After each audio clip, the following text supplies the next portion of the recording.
valley, we brought the waterfall of earth and fell among the blackbirds. Who knows what walks by night among this complex structure? It is we who shall know we ache.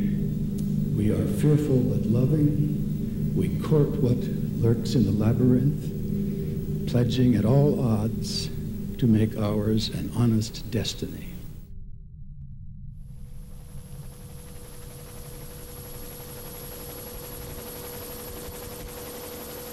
In the desert, 30 miles north of Tucson, lies a structure that is arguably both an architectural, engineering, and biological masterpiece. But its history, its building, its operation has been as multi-layered, as complex and troubling as the story of humankind itself, because Biosphere 2 is a man and woman-made mini-world.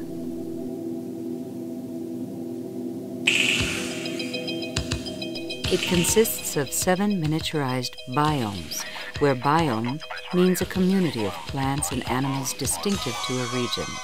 Altogether, these biomes cover a footprint area of 3.15 acres, or about 3 football fields.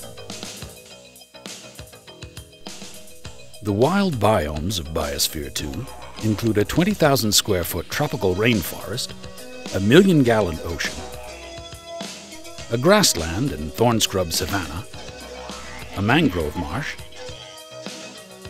and a 15,000 square foot desert. The domestic biomes include a 24,000-foot intensive agricultural biome. Intensive in the sense of maximized yearly food production per unit area of soil, and a habitat for 8 humans, and for farmyard animals, goats, chickens, and pigs. Below the various biomes lies an extensive so-called technosphere of tanks and pipes and wind machines and motherboards in symbiosis with the organic life forces of the biomes, so that together and guided by the human inhabitants who practice adaptive management, they make her go. Biosphere 2 is like an aircraft carrier with a Garden of Eden on top and mighty machinery down below.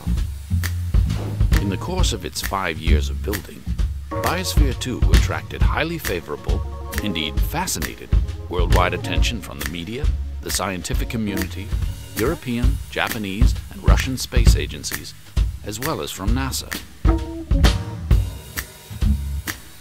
It became the world's most touted science fiction adventure story, like a science fiction tale whose fiction was for real.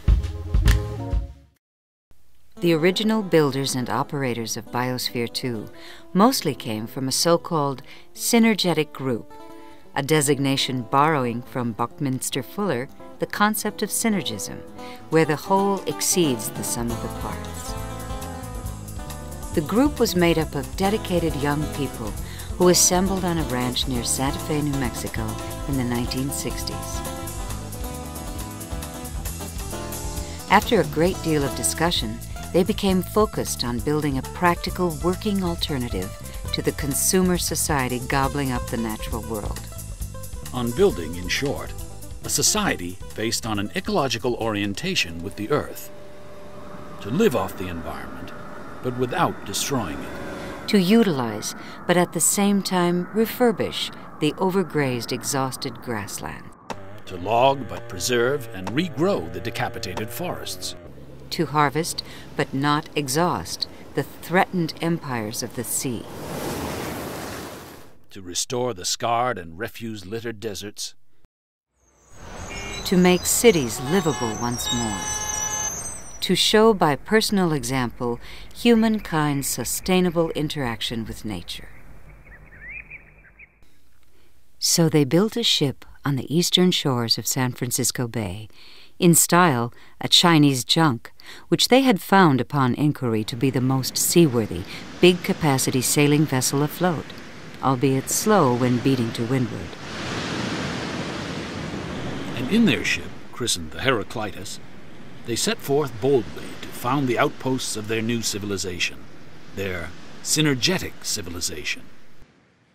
Before Biosphere 2, I and others in the Institute of Ecotechnics had developed Synergia Ranch, which is here, was one of our earliest projects. And we also developed other projects in other locations around the world, which included a conference center and farm in France, the art gallery in London, a seed plantation and station in northwest Australia. We built the RV Heraclitus, the research vessel. Biosphere 2 as Voyage also reflected many other famous legends and voyages. The voyage of Jason and the Argonauts in search of the Golden Fleece nailed high to a tree in Hittite land. An odyssey like that of Ulysses, who sailed beyond the sunset and the baths of all the western stars. Or of the Pequod's journey into the symbolism and allegory in pursuit of the white whale, Moby Dick. Or Darwin's voyage into what is called serendipitous or discovery science. Likewise, the synergists, having built their ship, set out to make their world come true. Designed by architect Phil Hawes and engineer Bill Dempster, with the future Biosphere 2 CEO, Margaret Augustine, as construction boss, and leaving the primary spawning place of Synergia Ranch on the outskirts of Santa Fe, New Mexico, the Heraclitus sailed away, down the North American coast, through the Panama Canal, across the Atlantic Ocean, through the Gates of Hercules, to southern France, to acquire a temperate Mediterranean biome near Aix-en-Provence.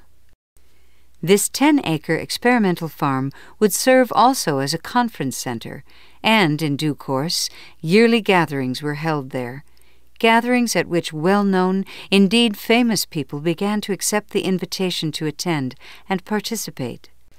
People such as Buckminster Fuller, William Burroughs, James Lovelock, John Lilly, Apollo astronaut Rusty Schweigert, scientist Lynn Margulis, Thor Heyerdahl, Richard Dawkins, and many others.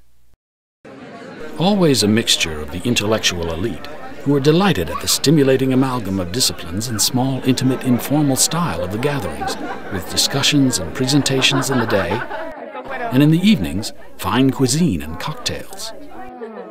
And sometimes entertainment, either by the synergists or occasionally by the guests themselves. These conferences were aimed in part at bringing C.P. Snow's two cultures together, at turning different cultural spotlights upon the various fields of discourse.